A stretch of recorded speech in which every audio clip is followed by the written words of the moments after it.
네, 고맙습니다. 우리 가슴에 손을 얹고 믿음을 고백하고 함께 말씀을 나누겠습니다. 제가 먼저 고백하겠습니다. 하나님은 나를 사랑하십니다. 나는 그 사랑 안에 있습니다. 하나님은 오늘 나에게 말씀하실 것입니다. 그 말씀에 능력이 있습니다. 그 말씀에 생명이 있습니다. 나의 마음을 하나님께 열겠습니다. 나의 생각을 예수님께 집중하겠습니다. 들은 만큼 변합니다. 들은 만큼 행복해집니다. 지난 3주간 저희들은 서울 드림교회 주신 비전, 하나님의 사랑으로 세상을 감동케 하는 예수 공동체의 꿈을 이루어가면서 놓치지 말아야 될 핵심 가치들에 대한 이야기를 해왔습니다. 핵심 가치라는 것은 하나님의 꿈을 향해서 걸어가면서 항상 우리가 기억해야 될 것, 일종의 기둥과 같은 것입니다. 처음 우리가 나눈 것은 공동체였습니다. 우리는 하나님의 사역을 하면서 먼저 우리 안에서 하나님의 공동체를 이루기 원한다는 것입니다. 먼저 우리 안에서 하나 되고 우리 안에서 사랑함으로 함께 걸어가길 원한다는 것입니다. 두 번째 기둥 핵심 가치는 선한 영향력입니다.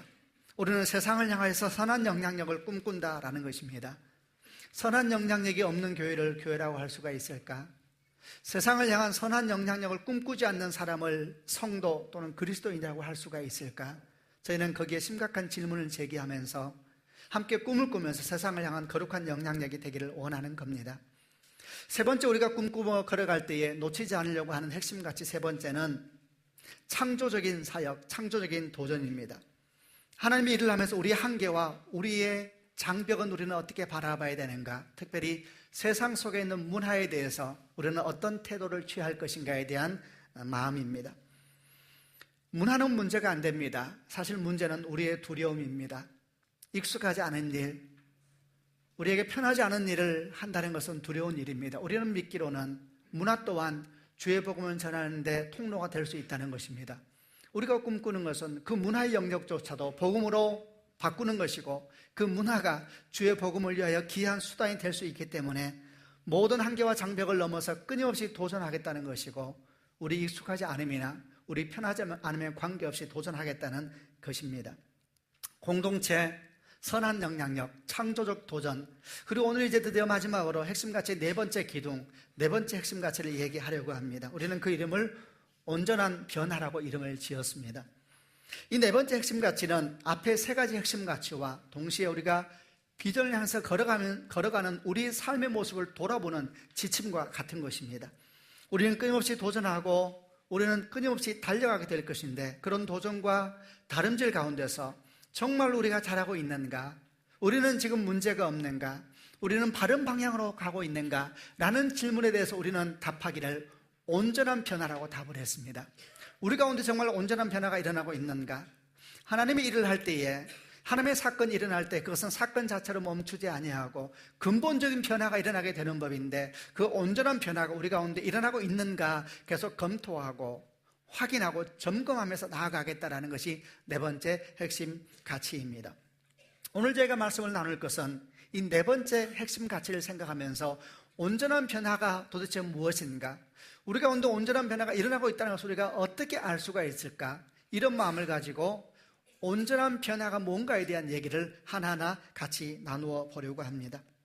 먼저 첫 번째, 우리는 온전한 변화라는 것은 먼저 우리 개인을 향한 점검입니다. 여러분, 교회를 말하기 전에 우리는 그리스도인으로서 헌신하고 도전하며 걸어갈 때에 질문해야 됩니다. 나는 잘하고 있는 것일까? 나는 지금 바르게 걸어가고 있는 것일까? 우리 열정을 드리고 우리 재정을 드립니다. 우리 꿈을 함께 나눕니다. 그럴 때 우리는 끊임없이 우리를 확인해야 됩니다. 나는 잘 가고 있는 것일까? 나는 지금 문제가 없는 것일까? 나는 만약에 지금 문제가 있다면 혹시 어디서부터 잘못된 것일까? 나는 주님의 이름으로 일을 하고 있다 그러는데 혹시 나는 착각을 하고 있는 것은 아닐까? 이런 자기 점검들, 자기 질문을 계속해야 된다는 것입니다. 이런 고민 속에서 말씀을 하나 보려고 하는데 오늘 여러분 주보에 나와 있는 말씀 중에 에베소서 4장 13절부터 15절까지 말씀을 같이 읽어보겠습니다. 제가 4장 13절을 읽겠습니다. 이렇게 할 때에 우리 모두는 하나님의 아들을 믿고 아는 일에 하나가 되어 그리스도를 닮은 온전한 사람으로서 성숙한 그리스도인이 될 것입니다. 14절, 이제는 더 이상 어린아이가 되어서는 안 됩니다. 파도에 밀려 떠다니는 배처럼 왔다 갔다 하거나 우리를 속이고 유혹하는 온갖 새로운 가르침에 넘어가서도 안 됩니다. 그들은 우리를 잘못된 길로 데려갈 뿐입니다. 15절은 같이 읽겠습니다. 사랑으로 진리만을 말하고 머리 대신 예수 그리스도를 본받아 모든 면에서 성장하사. 여러분, 우리는 많은 일을 할 것입니다. 우리는 많은 헌신을 하게 될 것입니다. 우리의 헌신과 도전을 통하여서 우리 앞에서 많은 일들, 위대한 일들, 놀라운 일들이 펼쳐지게 될 것입니다. 우리는 함께 교회를 만들어가게 될 것입니다. 우리는 모든 지경을 뛰어넘어서 열방을 향해 나아가게 될 것이고, 가난한 자, 깨어진 자, 상한 자들이 회복될 수 있도록 우리가 기꺼이 복음의 통로가 될 것입니다. 하나님 나라를 위해 지혜를 모으고 시간을 모으고 돈을 모으고 열정을 모아서 하나님의 사역을 위해서 계속해서 혁신적인 도전을 해갈 것입니다. 다시 또 질문합니다. 그런데 이런 모든 도전들과 이런 모든 헌신들이 옳다는 것을 어떻게 알 수가 있습니까? 내가 재정을 드리는 이 재정이, 내가 하는 이 헌신이 주님 보시기에 옳다라는 것을 어떻게 알 수가 있습니까? 우리는 정말 잘하고 있는 것일까요? 우리는 정말 바르게 걸어가고 있는 것일까요? 라는 질문을 하게 되는 겁니다. 우리가 정말 잘하고 있는가?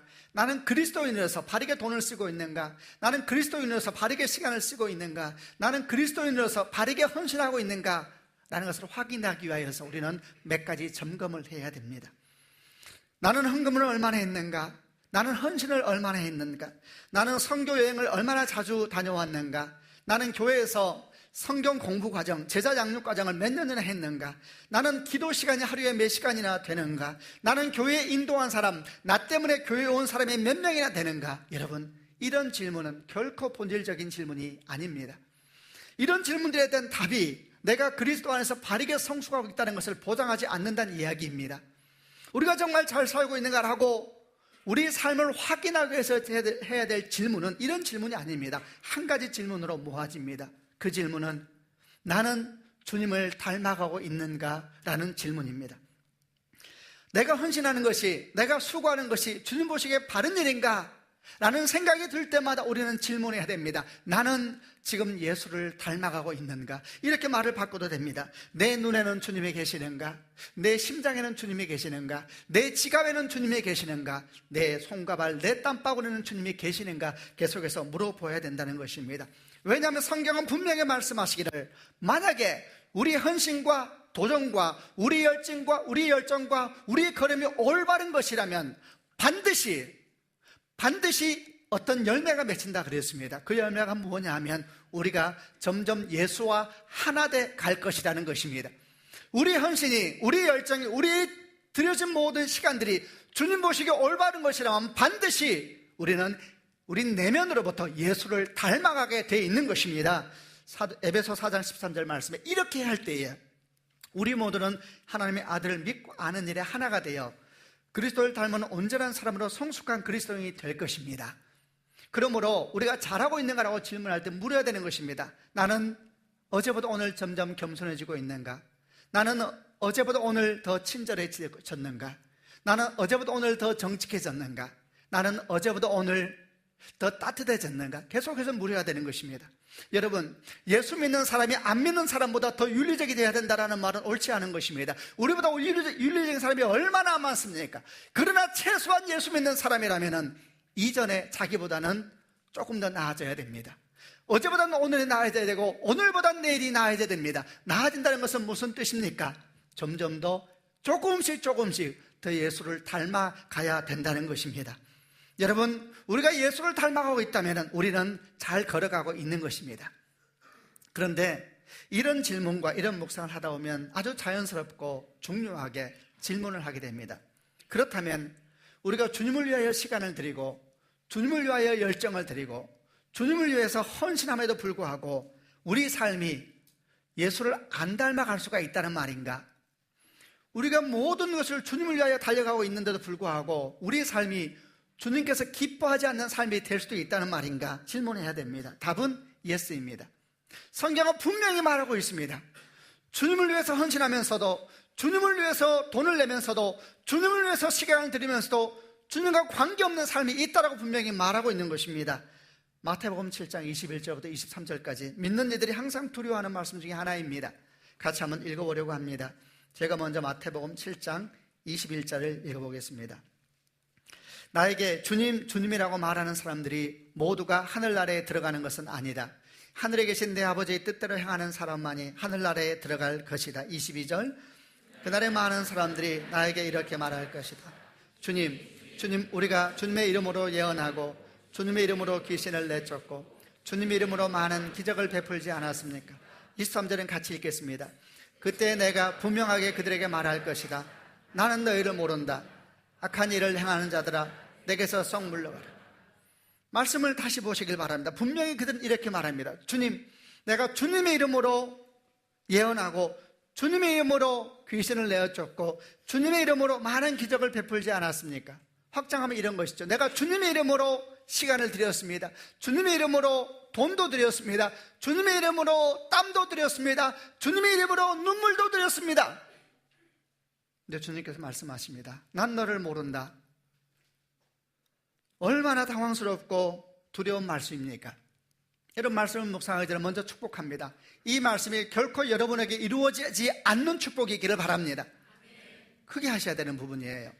제가 한 번 더 말할게요. 이 말씀이 결코 여러분에게 이루어지지 않는 축복이기를 바랍니다. 근데 성경은 분명히 말하고 있습니다. 그런 일이 생긴다는 것입니다. 성경을 왜 기록해 놓았겠습니까? 그런 일이 생기니까 기록해 놓은 것입니다. 어떻게 이런 일이 생길 수가 있습니까? 분명히 주님을 위하여 내가 헌신했는데, 주님을 위하여 내 생명 같은 돈을 드렸는데, 주님을 위하여 내 시간 드렸는데, 주님을 위하여 땅끝까지 달려갔는데 주님이 나를 모른다 하면 어떻게 이런 일이 있을 수가 있습니까? 여러분, 너무나 중요한 일인 것입니다. 어떻게 이런 일이 생길 수가 있을까? 지금부터 여러분 제가 설명을 해보겠습니다. 여러분, 사단이 진정 원하는 것이 무엇일까요? 사단은 우리가 주님께 헌신하는 걸 원하지 않습니다. 사단은 우리가 주님 때문에 새 꿈을 꾸는 걸 원하지 않습니다. 사단은 우리가 주님 때문에 시간을 드리고 돈을 드리고 눈물을 드리는 걸 절대 원하지 않습니다. 사단은 우리가 주님 때문에 변화되는 걸 원하지 않습니다. 그런데 여러분, 만약에 우리가 주님 때문에 새 꿈을 꾸기 시작하고 주님 때문에 헌신하기 시작하고 주님 때문에 땅끝까지 달려가기 시작하면 사단은 어떻게 하겠습니까? 우리가 만약에 그렇게 헌신하고 도전하기 시작하면 사단이 이제 어쩔 수가 없어, 모든 걸 끝났어, 이렇게 말하면서 아무것도 하지 않겠습니까? 여러분, 결코 그렇지 않습니다.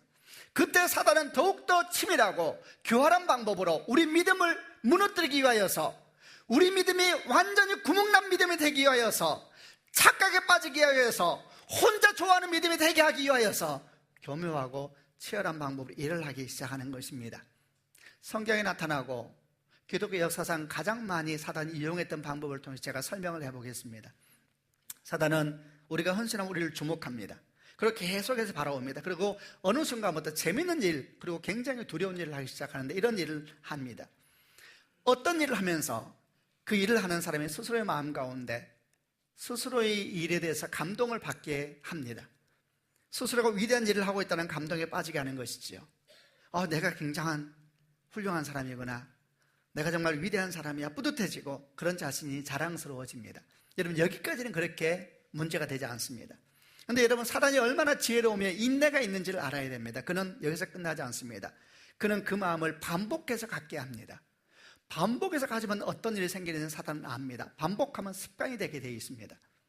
사람 마음 가운데 습관이 될 때까지 그는 기다립니다.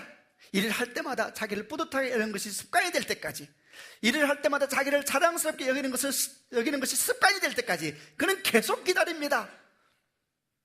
그리고 기다리다 그는 마침내 또 다른 일을 하기 시작합니다. 마음 가운데 다른 음성과 다른 생각들을 넣어서 부추기기 시작합니다. 좀 더 위대한 일을 해봐, 좀 더 놀라운 일을 찾아봐, 좀 더.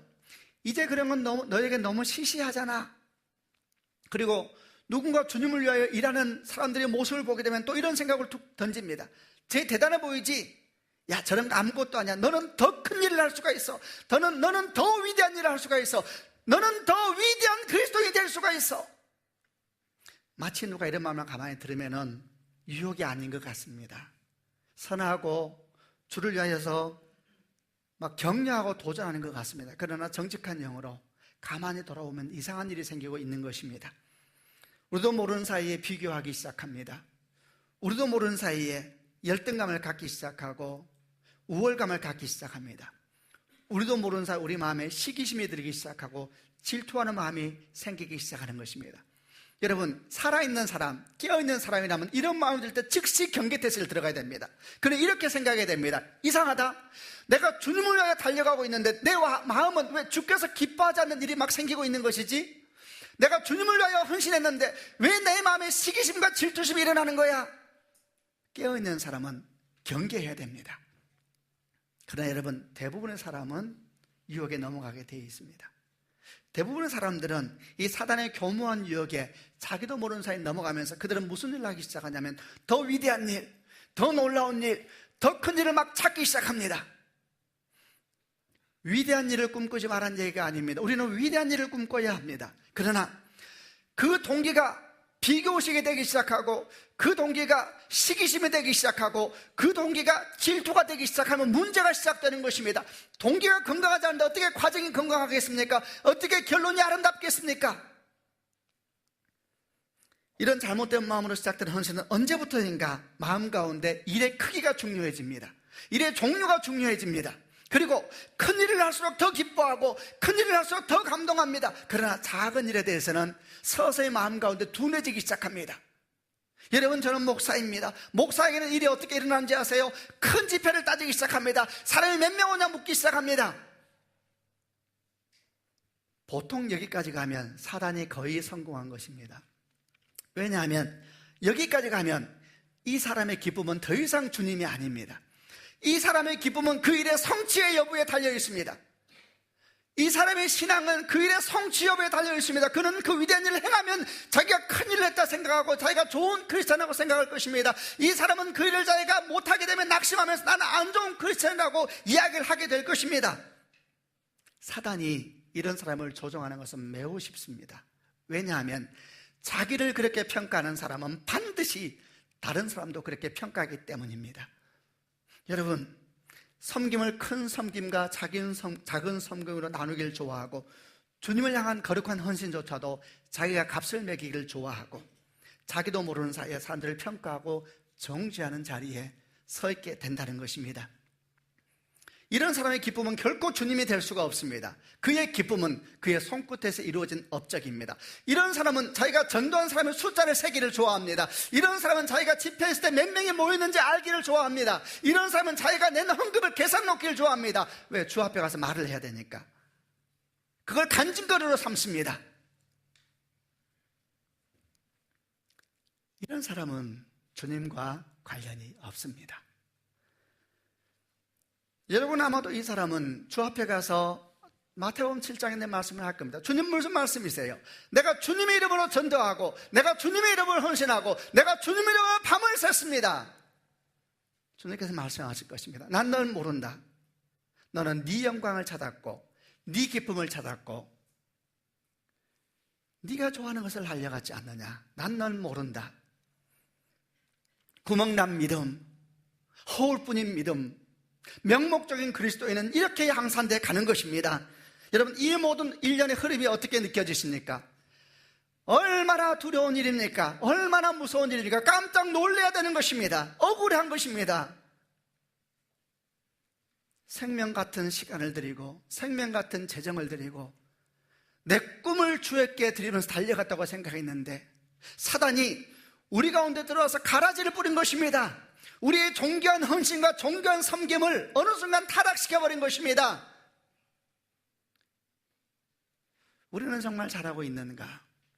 여러분, 헌신하고 있다 그래서 잘하는 게 아닙니다. 우리는 여러분의 끊임없이 헌신을 요구할 것입니다. 서울드림교회 성도가 되면 끊임없이 여러분은 도전받을 것입니다. 여러분은 끊임없이 삶에 대해서, 말씀에 대해서, 하나님의 사명에 대해서 듣게 될 것입니다. 여러분이 원하든 원하지 않든 여러분은 기도해야 될 것입니다. 여러분이 원하든 원하지 않든 여러분은 성경을 펴야 될 것입니다. 여러분은 3년마다 4년마다 저희가 말씀드렸잖아요. 계속 도전을 받게 될 것입니다. 캠퍼스는 계속 시작될 것입니다. 그럴 때마다 여러분은 도전받을 것입니다. 안정된 자리에 계시지 말라고, 평안한 자리에 계시지 말라고, 함께 가서 교회를 시작하도록 계속 도전받을 것입니다. 많은 일을 하게 될 것입니다. 그러나 여러분, 그 많은 일이 우리가 잘하고 있다는 것을 보증하는 것이 아닙니다. 우리는 할 것입니다. 위대한 꿈을 꿀 것입니다. 그러나 그 위대한 꿈이 우리가 잘하고 있다는 것을 약속하는 것은 아닙니다. 우리 안에 예수가 계신가? 내가 날마다 예수를 닮아가고 있는가? 물어야 되는 것입니다. 성경을 보게 되면 예수님의 모습이 나옵니다. 그분처럼 헌신적인 분이 없었습니다. 그분은 자기 생명을 들여서 하나님께 나아갔습니다. 그분처럼 많은 일을 한 분이 없었습니다. 그분처럼 기적과 사건의 한가운데 계셨던 분도 없었습니다. 위대한 일이라면 그분처럼 위대한 일이 어디 있겠습니까? 누가복음 4장을 보게 되면 주님께서 병자를 고치고 귀신을 내어쫓고 막 역사가 일어나니까 사람들이 구름대처럼 모여들었다 그랬습니다. 그들은 모여들어서 주님에게 박수를 치고 환호성을 보냈습니다. 주님을 이리 데려가려고 하고 저리 데려가려고 하고, 요한복음 16장을 보게 되면 그들은 주님을 왕 삼으려고 했습니다.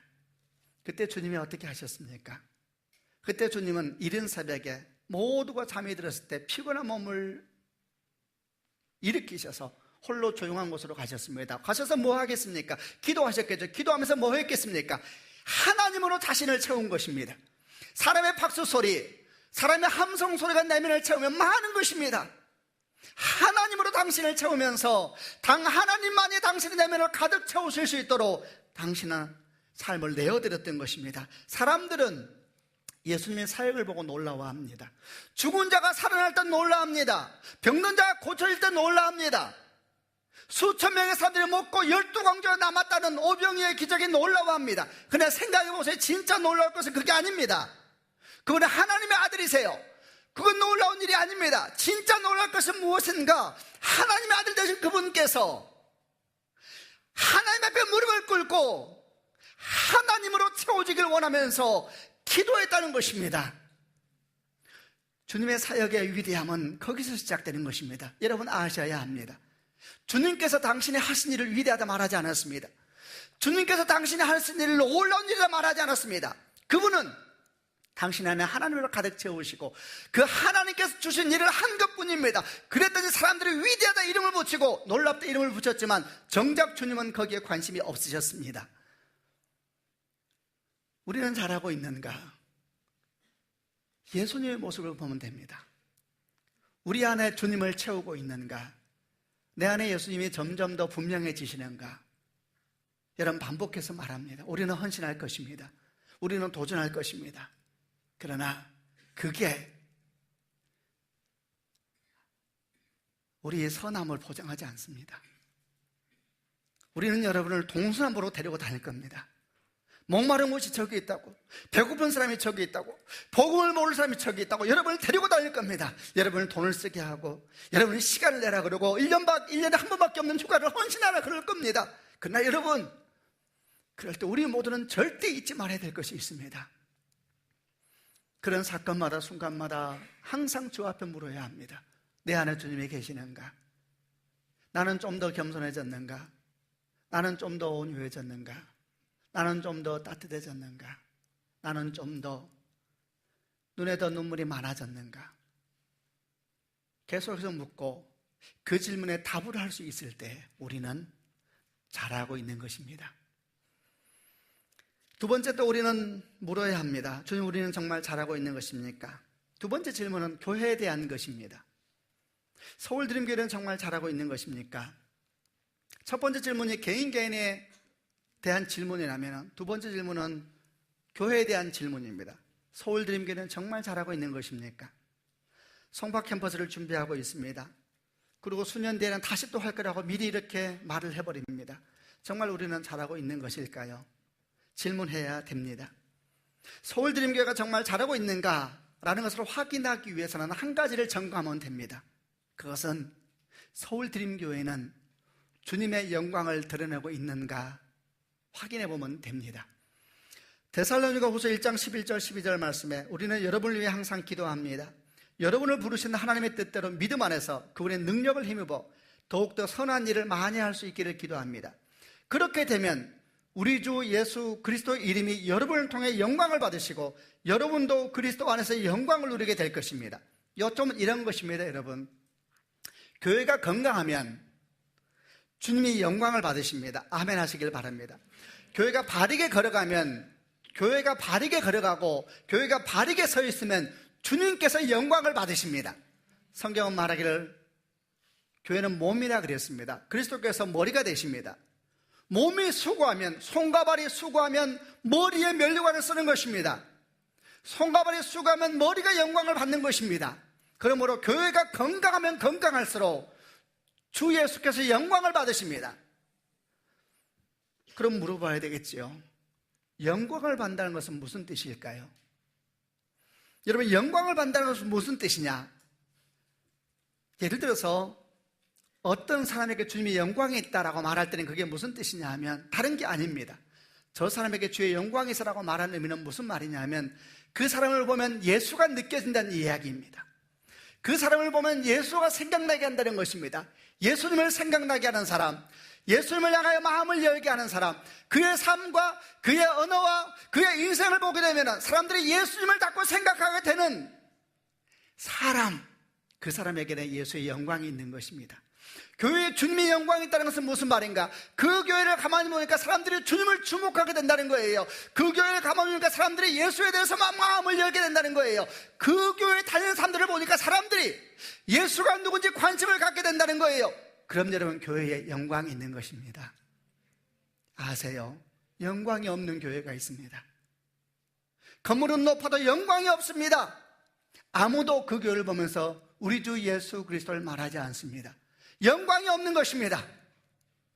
서울드림교회는 잘하고 있는가? 물으면 됩니다. 서울드림교회는 주님의 영광을 드러내고 있는가? 여러분, 하나님께서 만드신 모든 피조물은 하나님의 영광을 드러냅니다. 시편 19편 1절 2절 말씀에 이런 말씀이 있습니다. 하늘이 하나님의 영광을 선포하고 창공은 주님의 솜씨를 알립니다. 낮은 낮에게 말하고 밤은 밤에게 아는 것을 알려줍니다. 하늘이 하나님의 영광을 선포하고, 하늘을 볼 때 우리는 믿지 않는 자들은 그냥 조물주라 그러죠. 누가 저걸 만들었을까? 하나님을 생각하게 됩니다.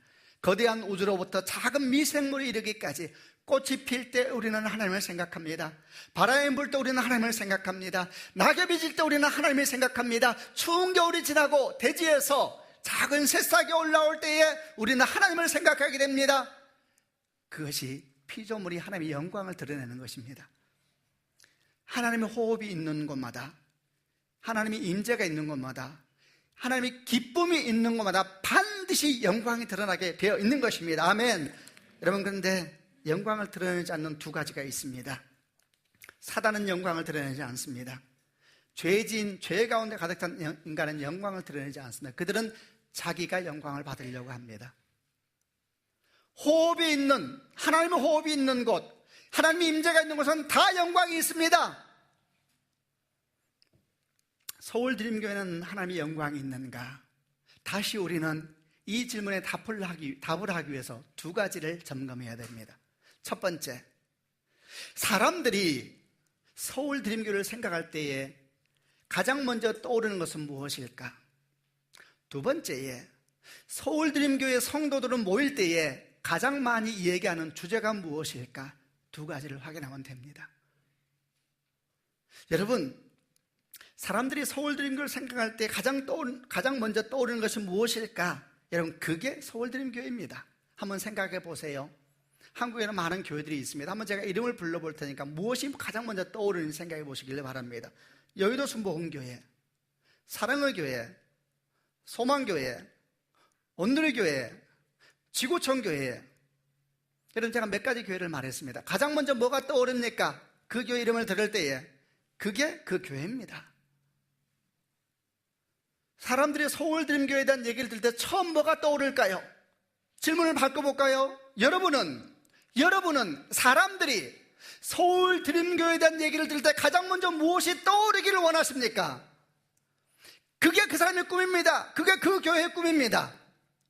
여러분은 사람들이 서울드림교회에 대한 이름을 들을 때 가장 먼저 무엇이 떠오르기를 원하십니까? 여러분은 함께 교회를 이루는 성도들로서 모였을 때 제일 많이 얘기하는 주제가 뭡니까? 그게 서울드림교회입니다. 이런저런 사람이 그 교회 다니는데, 그 교회는 선남 선녀들이 모여든데, 그 교회는 이름도 이상한 담임 목사가 둘이래.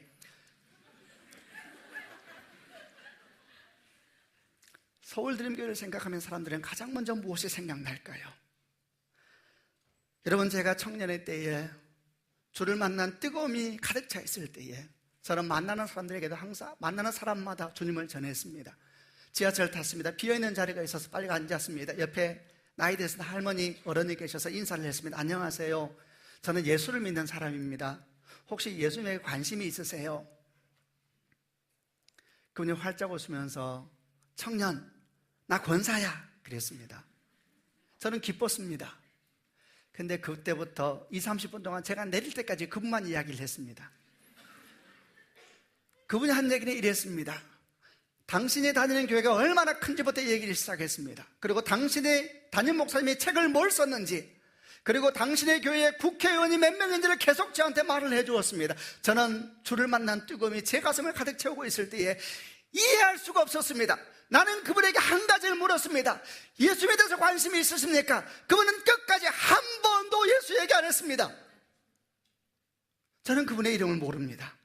그분의 교회도 모릅니다. 그러나 그분이 한 말은 추운 글씨처럼 제 안에 새겨져 있습니다. 그분은 한 번도 예수 얘기 안 했습니다.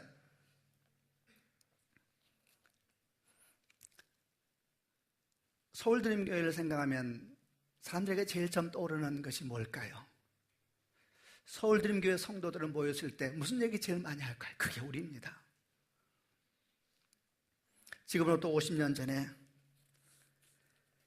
한 젊은 흑인 목사가 20만 명의 사람을 앞에 놓고 워싱턴 DC 링컨 기념관 앞에서 흑백 차별이라고 하는 어둠 속에 있는 미국을 향하여서 피를 토하는 외침을 했었습니다. 나는 꿈이 있습니다. 나는 언젠가 조지아주의 붉은 언덕 위에서 노예 후손과 그들을 부리던 후손들이 우정을 나누면서 한 식탁에서 밥을 먹는 것을 보는 꿈입니다. 그는 피를 토하듯이 외쳤습니다. 나는 꿈이 있습니다.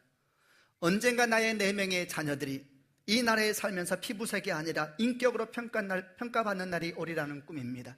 나는 꿈이 있습니다. 나는 꿈이 있습니다. 나는 꿈이 있습니다. 외쳤던 일을 기억했습니다.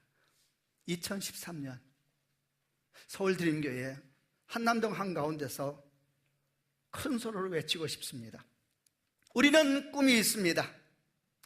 사람들이 서울드림교회를 말할 때마다 이런 말이 들려오는 것을 듣는 꿈입니다. 그 교회 가면 사람 변한대, 그 교회 가면 사람이 정직해진대, 그 교회 가면 사람들이 성실해진대, 그 교회 가면 사람들이 이등장부를 찢어버린대. 나는 꿈이 있습니다. 사람들이 서울드림교회에 대한 얘기를 할 때마다 이런 말이 나오는 걸 듣는 꿈입니다. 그 교회 가면 사람들이 일 마치고 쓸데없는 데 가지 않고 집에 바로 들어간대. 그 교회 가면 사람들 뇌물 안 받는데, 그 교회 가면 사람들 술 끊는데, 그 교회 가면 사람들 눈물 많아진대,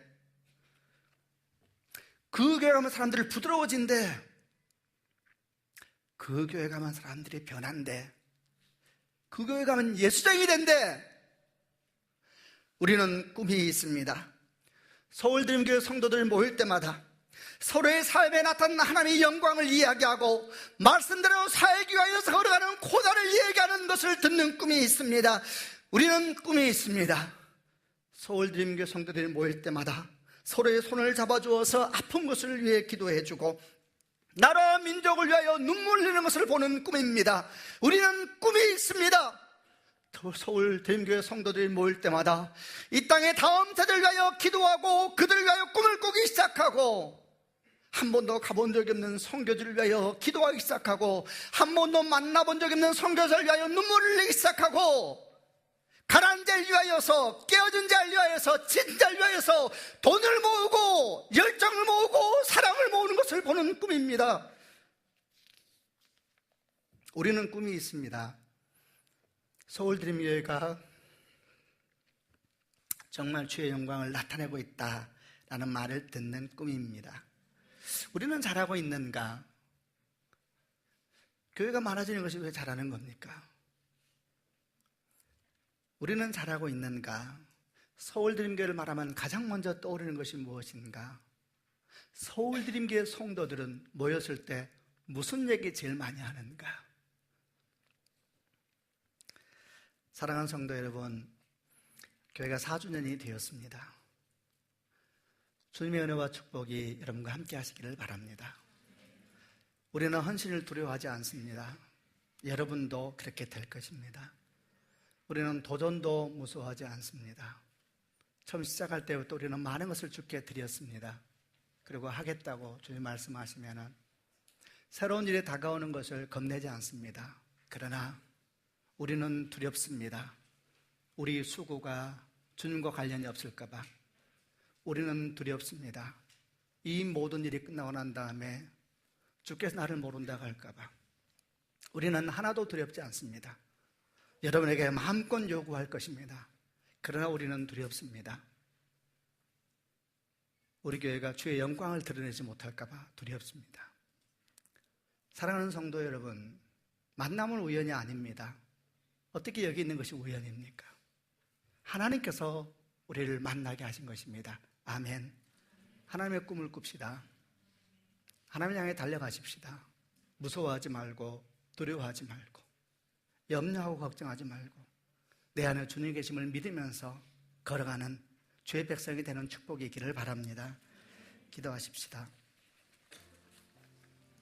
오늘은 기도할 때에 다 한번 자리에서 일어나면 좋겠습니다. 한번 다 자리에서 일어나시기를 바랍니다. 눈을 감으시고 이 시간 다시 한번 저희가 주 앞에 우리를 헌신하고 싶습니다. 성도 여러분, 헌신을 두려워하지 마십시오. 순종도 두려워하지 마십시오. 땅끝까지 가야 된다는 것도 두려워하지 마십시오. 하나님이 함께 하십니다. 우리가 정말 두려워할 것은 우리 헌신을 보호하는 것입니다. 우리 열정을 거룩하게 하는 것입니다. 하나님, 제가 다시 한번 주 앞에 나아갑니다. 내 안을 가득 채우십시오. 하나님, 저희를 서울드림교회로 함께 모아주셨습니다. 하나님, 우리 교회가 영광을 보는 교회가 되게 해 주옵소서. 그리고 그 일 가운데 내가 나를 드리길 원합니다. 고백하는 분들마다 한번 가슴에 손을 얹으시기를 바랍니다. 제가 여러분을 대표하여서 기도하겠습니다. 아버지 하나님, 우리는 마음껏 꿈꿀 것입니다. 두려워하지 않고 달려갈 것입니다. 하나님, 우리 시간과 열정과 재정을 드리면서 우리 하나님을 노래할 것입니다. 그러나 주여, 주께 기도합니다. 내가 주 앞에 견고하게 서게 하여 주시옵소서. 내가 날마다 주님 닮아가게 하여 주옵소서. 내가 날마다 주님 닮아가게 하여 주옵소서. 교회를 축복하여 주시고 영광을 보는 교회 되게 해주시고 하나님, 주의 백성들이 헌신하며 나아갈 때에 그 자리에서 하나님의 나라와 주의 영광을 가득 채워 주시옵소서. 주여, 우리를 받아 주시옵소서. 예수 그리스도 이름으로 기도합니다.